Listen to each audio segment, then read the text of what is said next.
Hi guys! Good afternoon! So, share ko lang ngayon kasi sobrang na-overwhelm ako kay kakatapos ko lang magpa-register ng business. So, andito na yung registration form. So, like lang. So, this is the registration form. Ayan. And then, galing akong BIR kanina. Nag-register ako din sa business.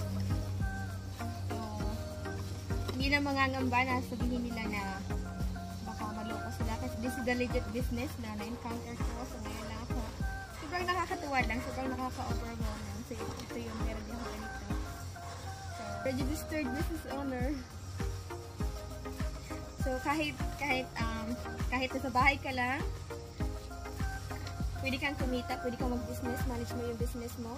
So, hindi ka mangangamba, hindi ka nagigising ng umaga sa alarm clock mo, hindi ka na mag-worry, hindi ka na